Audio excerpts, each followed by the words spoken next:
Milio mikubwa ya risasi na mabomu imesikika asubuhi ya leo katika hifadhi ya taifa ya Virunga, magharibi mwa mji wa Kiwanja wilayani Rutshuru mkoani Kivu Kaskazini. Kwa mujibu wa vyanzo vya eneo hilo, milio hiyo ilianza kusikika kati ya saa 12 hadi saa 4 asubuhi katika eneo lijulikanalo kama Kidodi, takriban kilomita kadhaa kutoka ukingo wa kushoto wa mto Rutshuru. Mashuhuda wanasema inawezekana kuwa ni mapigano kati ya waasi wa M23 na makundi mengine yenye silaha ikiwemo FDLR. Wakulima wa maeneo ya Mulala, Kaunga, Domene na Kalindi walisikia milipuko hiyo, lakini shughuli zao za kilimo hazikukatizwa.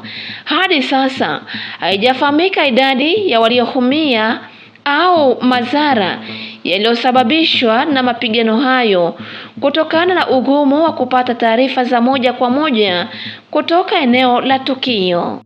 Waasi wa ADF nalo wameshambulia kituo cha afya cha marejeleo cha Byambwe kilichopo barabara ya Butembo Magurejipa katika wilaya ya Lubero usiku wa kuamkia Jumamosi 15 Novemba mwaka 2025. Kwa mujibu wa vyanzo vya ndani, watu 17 waliokuwa wagonjwa wameuawa, dawa zimeporwa na nyumba kadhaa za raia zimechoma moto. Mashuhuda wanasema shambulio hilo lilitokea ghafla likiwacha wananchi katika hofu kubwa. Droni za serikali zadaiwa kubamiza kijiji cha Mikenge. Wasiwasi wa mashambulizi makubwa wazidi kuongezeka.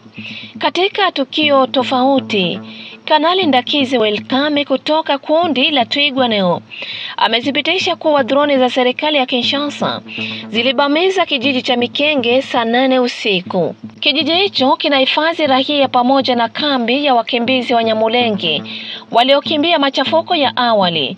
Hadi sasa idadi kamili ya waasiriwa bado haijathibitishwa, lakini inahofiwa kuwepo kwa vifo na majeruhi miongoni mwa raia.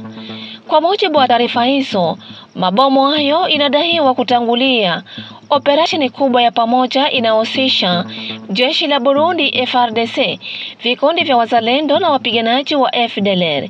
Mashambulizi haya yanadaiwa kupangwa kutokea maeneo ya Pwenzero, Mikalati, Kigazura, Marunde, Kipupo, Rugezi na Mukoko, yakielezwa kuelekea Minembwe na Mikenge. Inaripotiwa kuwa jenerali wawili, mmoja kutoka DRC na mwingine kutoka Burundi, wapo karibu na eneo hilo kuratibu operesheni.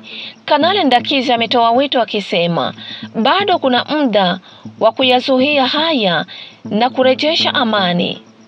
Serikali ya Jamhuri ya Kidemokrasia ya Kongo DRC na kundi la AFC M23 wametia saini protokoli ya makubaliano leo Jumamosi, hatua inayotajwa kuwa mwanzo muhimu katika safari ya kufikia mkataba wa amani wa kudumu. Makubaliano haya yametiwa saini mjini Doha, Katari, yakitarajiwa kufungua mlango wa mazungumzo marefu zaidi kuhusu mustakabali wa vita mashariki mwa nchi.